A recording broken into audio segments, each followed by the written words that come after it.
CA Shilpa Shingare here. I've come out with another video, educational video for you on, especially on cooperative housing society, because that is my passion area.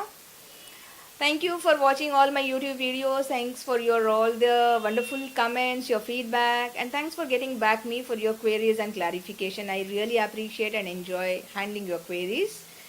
I also have a blog, that is CA Shilpa Shingare Real Cooperative Info blog, so you can very well follow me on my blog, and if you have any queries, your clarifications, you can just post me there. I will try to respond to them also.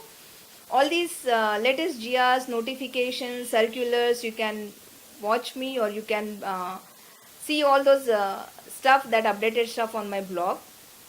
Now today I will try to give a little facts about the income tax provisions with respect to cooperative housing society, because this is another area which I think it needs a lot of awareness. When the word cooperative is being used, the society members, especially the societies which are small societies, maybe 15 members, 25 members, 30 members, or up to 50 members, they are under the impression that the word is cooperative, your cooperative society, so I am not supposed to file the income tax returns. Those provisions are not there for me. It is not like that. Income tax, there is no exemption given to the cooperative societies or to the housing societies. Let me put it specifically. So even if you are a smaller society, even if you are a, let's say, 15 or 20 member society, you are supposed to file your income tax returns. So it is mandatory for the housing societies to file their income tax returns. Now what is the due date? The due date to file the income tax returns is 30th September. That is the date which is a date for your cutoff date for your AGM. So same way, for filing your income tax return, the cutoff date is 30th September of every year. Now what will happen if I don't file the income tax return?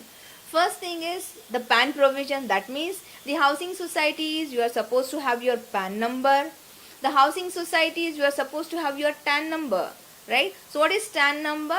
So whatever expenses, if I am making a payment to contractor, to security wala, to housekeeping agency, to whoever, to a professional, to consultant, we are supposed to deduct TDS, that is tax deducted at source. So TDS provisions are also equally applicable to the cooperative housing societies. आप भले ही small society हो, बड़ी society हो, larger society हो, the income tax return filing, having PAN, having deducting TDS from the payment, it is all mandatory even for the cooperative housing society. Now, the due date for filing your returns, as I said, is 30th September.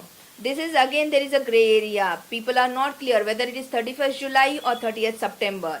The due date for filing income tax return, I repeat, is 30th September, because as per section 139(1) of income tax, it says if the accounts are getting audited under any of the acts, then the due date becomes 30th September. So since we are registered under Maharashtra Cooperative Societies Act 1960 and we are getting our accounts audited every year, so our due date would be 30th September. Now what will happen if I don't file my returns by 30th September? Last year there is new section, that is 80AC, is being introduced by the income tax department.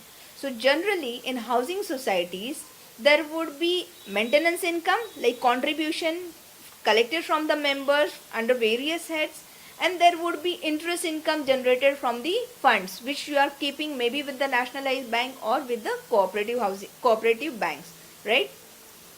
So to the extent your surplus is there, let's say your surplus from towards, it's being contributed by the maintenance and by the cooperative bank or the nationalized bank FD interest, and there are expenses. The surplus, which is a eventual surplus, because housing societies are not business entities per se.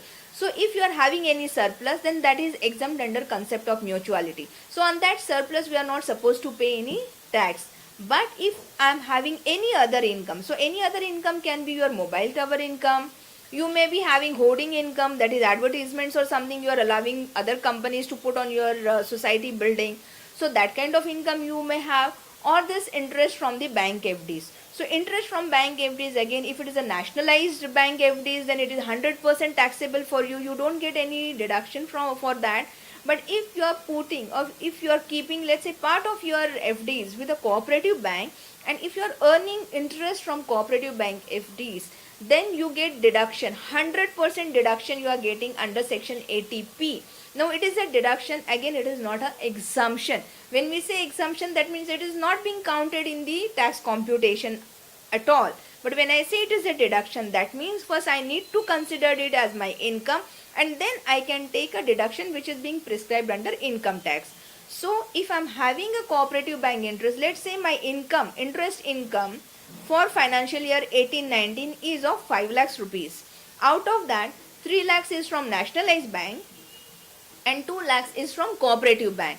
So when I prepare tax computation for a housing society, I will consider 5 lakh as my interest income first, and then I will take deduction under section 80P to the extent of cooperative bank interest. So effectively I will be paying taxes on 3 lakhs, right? So this 80P deduction is available only for cooperative bank interest. Now the most important point, which last year most of the housing societies they have skipped or they have not taken care of, or their consultants have not taken care of, is section 80AC, which is being introduced by the income tax department last year. It states that if you are not filing your returns on or before the due date, you will not be given this 80P deduction, or this deduction you will be missing on.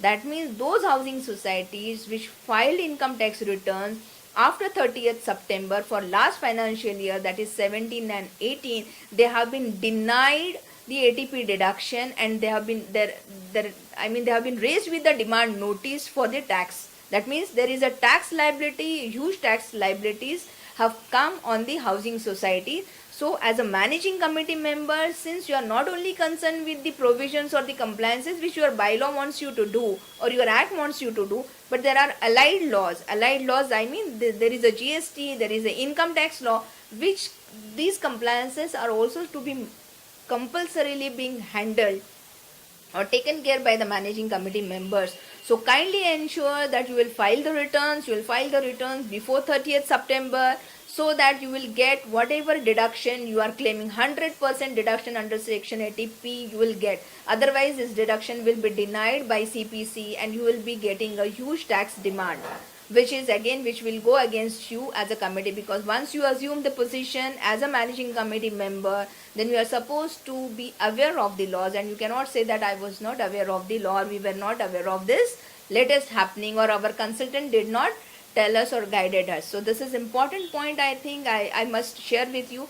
Another point is the way an individual gets threshold limit of 2.5 lakhs. That means up to 2.5 lakhs, or if I am a senior citizen, up to 3 lakhs, there is no tax liability for me.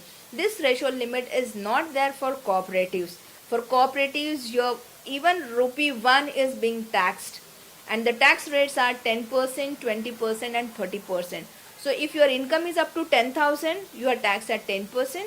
If it is 10,000 to 20,000, the rate is 20%. And if your income is exceeding 20,000, you are straight away in 30% tax bracket. So just imagine the tax liability that you may have. So properly plan your taxes.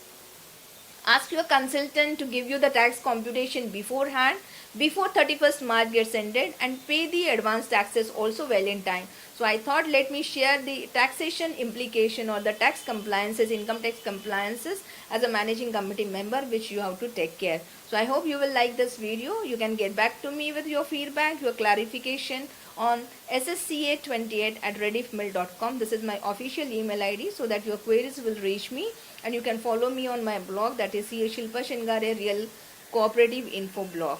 Thank you.